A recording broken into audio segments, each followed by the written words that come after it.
Ja me laulutaan. Tämä vilkespiktäsi hoidjon. Ja oli nuusturista jouhkua, puoli lääkillekin viso vieläkään. Ja just sekä siitä kallikes louhkaatan, ei enää kuolla noktakin louhkaan. Tälle puolaakaan kielalekke toppe. Tällekin puoli riihka ouhtus. Ja tämä ei laulu täällä. Se vilkespiktäsi. Kappa, mä ei tällä soukkaan hoidjon. Ja tällä Charlie on Johannes annostuskirjis piippalisten pirra. Tjihti kapitel, 8 verser, skitta, 7 verser. Därefter såg jag och se en stor skare som ingen kunde tälla, av alla ätter och stammer och folk och tunger, som stod för tronen och för lammet, klädd i långa vita kjortlar och med palmegrenar i sina händer.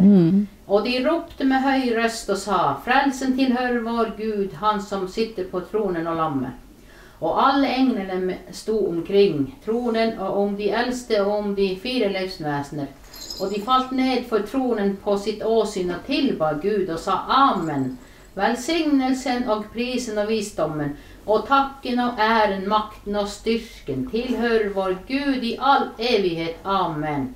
Och en av de äldste tog till ord och sa till mig, disse som är klädd i de långa vita kjortlar, vem är de? Och var är de kommit fra?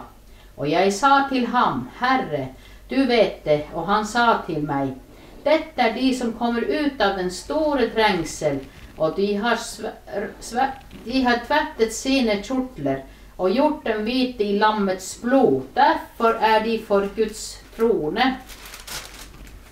Och tjänar han dag och natt i hans tempel, och han som sitter på tronen skall reise sin bolig över dem. De skall icke hungra mer och heller icke törsta mer. Solen skall heller icke falla på dem eller någon hete. För lammet som är mitt för tronen skall vokta dem och föra dem till livsens vannkilder, och Gud skall törska bort var tår av deras ögon.